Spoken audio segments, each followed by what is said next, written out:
साथियों नमस्कार, स्वागत है आप सभी का आपके अपने इस यूट्यूब चैनल विधिटेरिया में। मैं हूं एडवोकेट मंजीत त्रिपाठी। आज के इस वीडियो में हम लोग जानेंगे कि क्या बैंक आउटस्टैंडिंग पे सेटलमेंट करता है या फिर प्रिंसिपल अमाउंट पे। आप सभी का हमेशा से प्रश्न यही रहा है कि सर हमारा आउटस्टैंडिंग पे सेटलमेंट होता है या फिर प्रिंसिपल अमाउंट पे। तो देखिए, सबसे पहले हम लोग जानते हैं कि सेटलमेंट के लिए बैंक कब आपको अप्रोच करता है। क्या बैंक डायरेक्ट आपको अप्रोच कर सकता है या फिर आपको बैंक के पास जाना है। बहुत सारे कन्फ्यूजन्स हैं इस बात को भी लेकर के कि लोग सोचते हैं कि सर हम सेटलमेंट करने क्यों जाएं, बैंक को ज़रूरत होगी, बैंक खुद ही हमको ऑफ़र देगा। तो ऐसा बिल्कुल भी नहीं है। आप में से जो भी लोग हैं जो इस बात से ताल्लुक़ रखते हैं, जो इस बात के लिए सोचते हैं कि भाई बैंक अप्रोच करेगा, आप नहीं अप्रोच करेंगे, तो ये बिल्कुल ही मिसकॉन्सेप्शन है, बिल्कुल ही कन्फ्यूज़न वाली बात है और ये पूरी तरीके से बात गलत है। देखिए, जब भी बैंक लोन देता है तो बैंक के पास पावर होता है कि वो अपनी रिकवरी करा ले, और लोन देने वाला सेटलमेंट के लिए पहले क्यों बोलेगा। तो आपके पास पैसा नहीं है तो आपकी जिम्मेदारी है, आपकी ये लायबिलिटी है कि भाई आप बैंक को अप्रोच करिए, बैंक को अपनी समस्या बताइए, बैंक को अपनी प्रॉब्लम बताइए, तो बैंक आपको सेटलमेंट के लिए कह सकता है।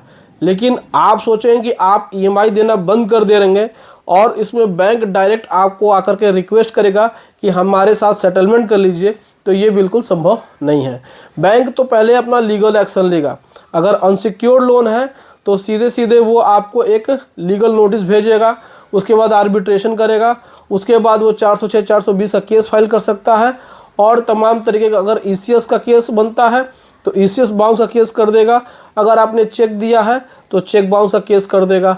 इस तरीके से पहले वो अपना लीगल एक्शन ले सकता है। अगर लोन राइट ऑफ हो जाता है तो ही जाकर के बैंक आपको सेटलमेंट के लिए कह सकता है। आपको ही जाना होगा बैंक के पास, आपको ही एनपीए के बाद सेटलमेंट के लिए कहना होगा। तो सेटलमेंट आपका आउटस्टैंडिंग पे होता है या फिर आपके प्रिंसिपल पे।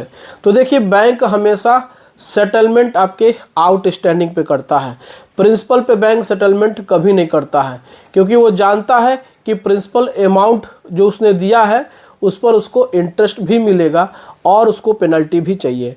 तो हो सकता है कि वो पेनल्टी का कुछ हिस्सा छोड़ दे। तो कभी कभी बैंक आपको 25% डिस्काउंट दे देता है, कभी कभी बैंक आपको 40%, कभी कभी 50%।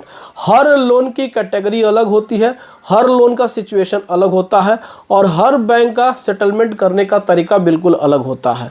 ऐसा नहीं कि एक ही रेट पे सब कोई आपको सेटलमेंट दे दे।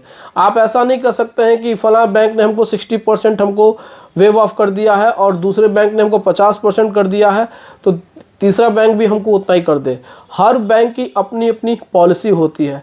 पहले तो बैंक वाले बोल देंगे भाई हम सेटलमेंट नहीं करते हैं, हमारे यहाँ सेटलमेंट का किसी भी प्रकार से कोई भी ऐसा ऑप्शन नहीं है। तो सबसे पहले वो आपको डिनाई कर देते हैं। आप 10 बार उनके पास दौड़ते हैं, आप जाते हैं, रिक्वेस्ट करते हैं, समझाते हैं, उनको बताते हैं और वो भी रिकवरी करते करते थक जाते हैं, तो वो कहते हैं कि चलो सेटलमेंट हम लोग कर लें। लेकिन पहली ही मुलाकात में बैंक कह दे कि आपको हम 70% तक छूट दे दें, तो ऐसा संभव नहीं है। जब तक कि बैंक अपने रिकॉर्ड में ये नहीं देखता है कि जो एनपीए है वो काफ़ी पुराना हो गया है, साल 2 साल 3 साल हो गया है, तो चलिए हम इसमें सेटलमेंट कर दें। बैंक लोक अदालत के माध्यम से भी आपको नोटिस भिजवाता है सेटलमेंट करने के लिए, तो उसमें भी बैंक आपके साथ नेगोशिएट करता है और फिर वो आपको 50%, 40%, 30% जैसा बैंक की पॉलिसी है उस हिसाब से वो आपको सेटलमेंट के लिए ऑफ़र करता है।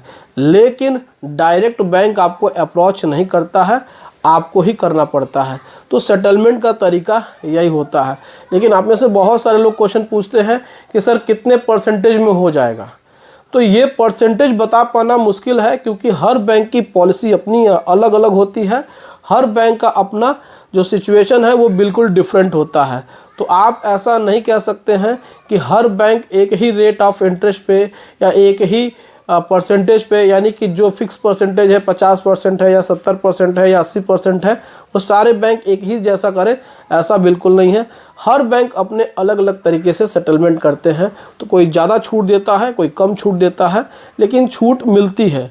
तो इससे आपको ये नहीं देखना है कि आपको कितना छूट मिल रहा है, आपको तो बस ये देखना है कि किस तरीके से आपको मैक्सिमम छूट मिले। और अगर आपका प्रिंसिपल अमाउंट पे सेटलमेंट हो तो भी आपके लिए बेहतर है, लेकिन प्रिंसिपल अमाउंट पे बैंक सेटलमेंट नहीं करते हैं।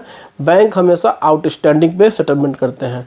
तो मान के चलिए कि आपका जो प्रिंसिपल है अगर वो 2 लाख रुपए है और आउटस्टैंडिंग आपकी बढ़ के 4.5 लाख रुपए हो गई है, तो बैंक 4.5 लाख रुपए में से आपको 25%, 40%, 50% जो भी है क्राइटेरिया उनका, उस पर ही आपको वेव ऑफ करके आपको सेटलमेंट करेगा। बाकी का जो भी आपके मन में क्वेश्चन है कि बैंक खुद चल के आपके दरवाजे पे आएगा, तो ऐसा संभव नहीं है और ऐसा होता भी नहीं है। प्रैक्टिकली हम आपको बता रहे हैं। भले कोई कुछ भी कह दे कि बैंक डायरेक्ट कह देता है कि आप सेटलमेंट कर लीजिए, तो ऐसा नहीं है। आपको ही एप्लीकेशन देना पड़ता है, आपको ही अप्रोच करना पड़ता है, आपको ही वहाँ पे जाकर रिक्वेस्ट करना पड़ता है। देखिए, जो चीज़ सही है उसको ही आप जानिए। आपको ऐसा नहीं कि कोई बलगरा दे, कोई भ्रम में या कोई झूठी बातें बता दे और आप उसको सही मान करके बैंक के पास चले जाएं और बैंक वाला उतना आपको न दे, तो फिर आपके साथ धोखा होगा। फिर आप कहेंगे कि लोग गलत बताते हैं, तमाम तरीके की बातें होती हैं। तो उम्मीद है कि ये वीडियो आपको पसंद आई होगी। वीडियो अच्छी लगी हो तो वीडियो को लाइक और चैनल को सब्सक्राइब जरूर करेगा। चलिए मिलते हैं नेक्स्ट वीडियो में। Thank you so much. जय हिंद दोस्तों।